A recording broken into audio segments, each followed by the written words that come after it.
The motorcycle is essential music, but so am I. That is not feedback. That is a confession supported by telemetry, and it lands hardest on one name in that garage, Marc Márquez. The reigning champion entered 2026 holding a title, a factory machine, and a shoulder that never fully approved of either. 3 rounds in, he has 0 Sunday podiums, a 36-point deficit, and a pattern that no amount of sprint speed can conceal. He is fast on Saturday, he is visible on Sunday, and then the race moves on without him. Thailand delivered the clearest picture of the damage. He possessed the pace, he possessed the podium position. Then the bike betrayed him with a wheel issue, and the championship standings claimed the points regardless. Brazil removed the illusion even more cleanly. He had the speed to compete, the laps music to close the gap, and yet a rider on a satellite Ducati simply completed the task better. Fabio Di Giannantonio did not outshine him. He outlasted him. That is the difference between speed and control. Music, and Marc is currently paying for it with positions that once belonged to him by right. America made it impossible to ignore. The long lap penalty forced him into traffic, but traffic is nothing new for Marc Márquez. What is new is what happens once he clears it. He told his own crew the truth. If the first 3 laps are executed correctly, he fights for the win. They are not correct. He loses time overtaking Bagnaia, loses time overtaking Enya. And by the time his rhythm stabilizes, the race already belongs to someone else. That gap is not dramatic. Music, it is fatal. The race does not wait for recovery riders anymore. Francesco Bagnaia had the same machine and dominated a sprint. Music, then he vanished on Sunday and finished 10th. 2 champions, 1 factory, 0 control when it counts.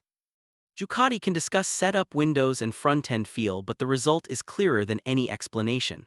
Their top riders are arriving late to races they used to command. That is not a bad weekend. That is a system leaking time in the only phase that matters. Aprilia did not wait. Marco Bezzecchi led every lap in Brazil, led every lap again in America. 121 consecutive laps at the front. Nobody touched him. That is not merely pace. That is control over the entire sequence, and it exposes Ducati's problem without a single word from Knoll.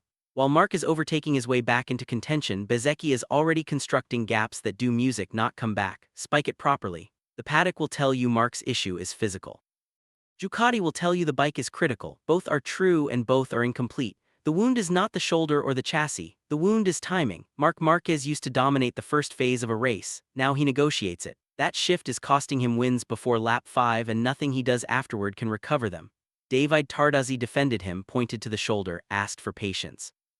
The standings did not. 36 points down after 3 rounds is not a crisis in headlines. It is a locked deficit in a season where the leader is not making mistakes. Bezzecchi is not leaving doors open. Marc is arriving at doors that are already closed. The trapdoor is simple, and it does not care about reputation. If the first 3 laps decide the race and Marc Márquez cannot execute the first 3 laps the way he used to, then every Sunday becomes a recovery mission against riders who are no longer making music recoverable mistakes. The speed is still there. The instinct is still there. The last millimeter is not. Ducati did not accidentally build a difficult bike. They built a machine that demands the exact phase Marc Márquez is currently losing, and they knew it before the season began. Start where nobody in red wants to stay too long. Pre-season. Sepang showed it in numbers, not opinions. Ducati had speed. Alex Marquez set the benchmark. Bezzecchi sat right behind. Marc was within range. Bagnaia was there. The lap times were not the problem. The race simulations were. The Ducati needed a clean front-end load, a stable entry, a rider who commits early and lives with it. That is the mechanism. The bike rewards riders who lock in the first phase. It punishes riders who arrive half a beat late. Marc arrived half a beat late. Not because he forgot how to race, but because the body that used to commit before the data finished loading is now verifying before it commits. He said it himself before the season, more body than risk. That sentence sounded like maturity. It is a structural mismatch with a bike that only pays out if you risk first and calculate later. Ducati did not adapt the bike to him, they built a bike that exposes whether he can still do that. Thailand proved the first piece. He had the pace, but the opening phase never locked. He needed recovery laps to enter the fight. The wheel failure ended the race, but the mechanism music was already visible. He was not dictating. He was catching. Brazil confirmed it with a different outcome. He had the speed to match the front. He did not have the position to control it. Di Giannantonio did not beat him on talent, he beat him on sequence. He started in the right place, stayed there, and removed the need to recover. America removed the excuses. The long lap penalty put him in traffic, but the damage did not come from the penalty. It came from the time it took him to re-enter the race. He overtakes Bagnaia, he overtakes Enia, each move costs tenths, each tenth moves the leader further away. By the time he reaches clear air, the race leader is not in a fight.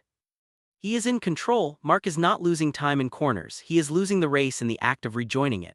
Bagnaia sits in the same system and confirms the same failure from a different angle. He led a sprint at COTA, clean air music control. Then the Grand Prix turned and he finished 10th. The front end went, the entry confidence dropped, and the race collapsed. Two champions, same machine, same phase collapsing. That is not rider error. That is the cost of a design that narrows the window to a point where one missed phase destroys the rest. Music, now watch who benefits. Marco Bezzecchi does not fight the Ducati. He bypasses the problem. He takes the lead on lap 1, removes traffic from the equation, and runs races from the front where the Aprilia's control profile lives. 121 consecutive laps led is not just dominance. It is the absence of the phase Ducati is struggling to execute. Music, he never has to recover, he never pays the entry cost. He turns the race into a sequence that only he is allowed to write. Spike it harder. Ducati's critical bike is not failing Marc. Music, it is revealing him.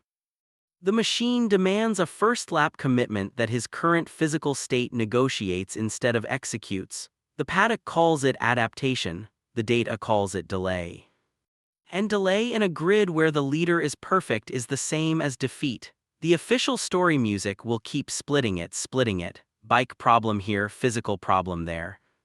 Two separate issues? That is convenient. It is also wrong. The mechanism music is the overlap. A bike that compresses the margin for error into the first 3 laps paired with a rider whose current condition expands the time he needs to find his limit. Those two curves cross at exactly the point where races are decided and the cost is already on the table. Marc said he could have caught Di Giannantonio without the time music lost overtaking. That is not a hypothetical. That is the admission. The win was not lost at the end. It was lost in the act of getting back to where the race had already moved on. The trapdoor is sitting open and Ducati can see it. If the bike only rewards riders who arrive first and Marc can no longer guarantee arriving first without paying a physical price, then every race becomes a negotiation he cannot win cleanly. And while he negotiates, someone else is already writing the result. The verdict is already written. Marc Márquez is not losing music, the 2026 title in the final laps of races. He is losing it before the race begins, and Ducati built the conditions that make that loss repeatable. 3 rounds, music 36 points down, 0 Sunday podiums. That is not a slow start, that is a deficit against a rider who has not blinked once. Marco Bezzecchi has led 121 consecutive laps, not defended led. From lights out to checkered flag, 5 Grands Prix in a row, nobody has taken the front from him. That is power transfer in its cleanest form. Ducati had the fastest music bike for 2 seasons. Aprilia now controls when the race actually starts. Marc's own words complete the conviction. If I get the first 3 laps right, we're in for the win. That sentence carries every unused fact in this case. Thailand, first phase not locked, race never controlled, mechanical failure ends what was already a recovery. Brazil, first phase not owned. Di Giannantonio occupies the podium. Marc is chasing. Finishes P4 at plus 4.089 seconds. America, penalty forces traffic. Music overtakes cost time. Bezzecchi wins by 2.0336 seconds. Marc P5 after serving the long lap. Different weekend, same outcome. The race is gone before he arrives. Music, Francesco Bagnaia is the second piece of evidence, not a side note. Same factory, same GP26, same collapse under Sunday conditions. Led the sprint at COTA. Finished 10th in the Grand Prix. Front-end confidence gone, entry compromised, race over. 2 champions, 1 machine, identical phase failure. Ducati can point at setup sheets all week. The standings point at the same number every Sunday.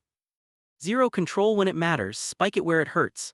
Ducati chose a philosophy that compresses victory into the opening phase. That decision did not just build a fast bike, it selected the type of rider who can win on it right now. Bezzecchi fits it, Martin fits it, Di Giannantonio executes it. Marc, at this exact moment in his career, is fighting it. Not because he forgot how to win, because the machine requires a first-lap commitment that his current physical condition taxes every time he tries to access it. David Tardozzi can defend him, the shoulder can be cited, the bike can be labeled critical, none of that moves the points. Bezzecchi sits on 81, Martin on 77, Marc on 45. That gap is not theoretical. It is the accumulation of first phases lost 1 race at a time to riders' music who are not making recoverable mistakes. When the leader never leaves the door open, the second rider's speed becomes irrelevant. Here is the chain that closes the case. Ducati locks a bike that rewards immediate control. Marc requires a fraction longer to reach his limit. That fraction forces him into traffic or into overtakes that cost tenths. Those tenths convert into seconds by lap 5. Those seconds place him outside the control zone. Outside the control zone, he is reactive. While he reacts, Bezecchi builds a gap that never returns. X happened. X makes Y inevitable. Y makes Z irreversible by round 4, and the hardest hit sits in plain sight. Music, the same Marc Márquez who built a career on arriving before the gap existed, is now music, paying penalties when that instinct fires and the body cannot finish it. COTA gave the example. Lap 1 contact, long lap penalty, old instinct, music, new cost. The difference between champion and contender is not speed, it is whether that last millimeter still converts risk into position. Right now it converts into time lost. Every unused detail points to the same conclusion. Sprint wins, qualifying speed, strong pace once the tire settles. All of it real, none of it decisive, because the championship is being decided in a window where Marc is currently negotiating instead of dictating. Ducati did not break him. They built a machine that measures exactly where he stands today, music, and the measurement is not flattering. So here is the question the paddock will not ask out loud, even with the data in front of it.